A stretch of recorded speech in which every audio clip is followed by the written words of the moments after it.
इस वीडियो में हम भारत पर अरबों का आक्रमण पढ़ेंगे। चलिए शुरू करते हैं। भारत पर अरबों का आक्रमण जो हुआ 712 ईस्वी में हुआ पहली बार।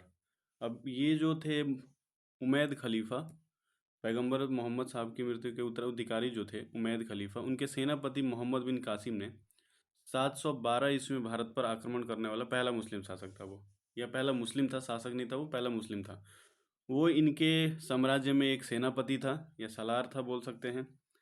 इसने 712 ईस्वी में सिंध पर और 713 ईस्वी में मुल्तान पर, ठीक है, पहले 712 जैसे मैप में अगर देखें तो मोहम्मद बिन कासिम यहाँ सऊदी अरब से होते हुए इसी रास्ते से इराक, फिर ईरान और वहाँ से होते हुए आज के टाइम पाकिस्तान और जो सिंध वाला प्रांत है गुजरात के सटे हुए वहाँ पर, और फिर उससे ऊपर बढ़ते हुए यहाँ पर वो सिंध में और यहाँ मुल्तान, इन दो जगहों पर उसने आक्रमण किया और उसे अपने आधिपत्य में लिया। इन समय जो सिंध पर शासन कर रहे थे वो ब्राह्मण वंश के राजा दाहिर थे। इन्होंने युद्ध किया और युद्ध में ये पराजित हुए। ये हमने बता दिया कि सऊदी अरब से होते हुए ये हमारे देश यहाँ तक पहुँचे। मोहम्मद बिन कासिम का भारत पर आक्रमण करने का मुख्य उद्देश्य जो था वो इस्लाम धर्म का प्रचार प्रसार करना था तथा भारत से धन लूटना भी था। उन्हें अपने इस्लाम धर्म का प्रचार करना था और साथ ही साथ धन भी लूटना था।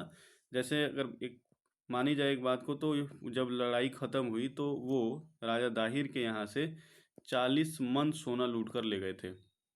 40 मन सोना, और एक मन में 40 मन सोना लूट के ले गए और एक मन में 40 किलो होता है।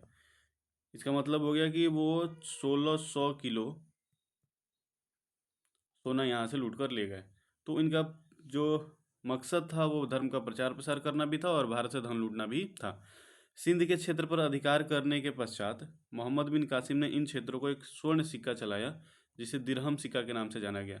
और यहाँ पे जब उसने विजय प्राप्त कर ली तो एक सोने के सिक्के चलाए जिसे दिरहम कहा गया। और आज भी जो सऊदी अरब और उन कुछ देशों की जो मुद्राएं हैं वो दिरहम है, रियाल है, इस प्रकार से। अब ये जो इलाका है मकरान, यहाँ सिंध, ये मुल्तान, ये जो ग्रीन वाला हमें पार्ट दिख रहा है इस मैप में, ये मोहम्मद बिन कासिम के द्वारा जीता गया क्षेत्र था। आगे बात की जाए तो मोहम्मद बिन कासिम ने भारत में जजिया कर लगाने वाला प्रथम शासक था वो। जजिया कर एक टैक्स लगाया जाता है गैर मुस्लिमों पर, जो मुस्लिम नहीं है उन्हें ये मुसलमान शासकों को टैक्स देना पड़ता था।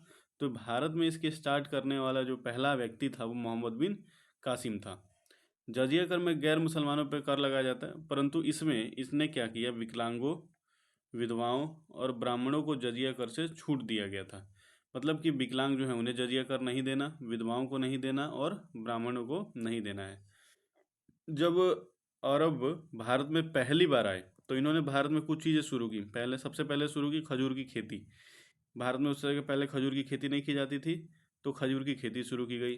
फिर ऊँट पालन प्रक्रिया प्रारंभ हुआ, यहाँ भी ऊँट पालने की, क्योंकि वो अरब जो है वो रेगिस्तान है, अरब जो प्रांत है वो रेगिस्तान, वहाँ आने जाने के लिए इधर यातायात के साधन में ऊँट की इस्तेमाल किया, तो यहाँ भी उन्होंने ऊँट का इस्तेमाल शुरू किया, पालन शुरू किया। फिर चरक संहिता और पंचतंत्र, पंचतंत्र जो संस्कृत में लिखा गया था विष्णु शर्मा के द्वारा, इन किताबों को अरबी भाषा में अनुवाद किया गया।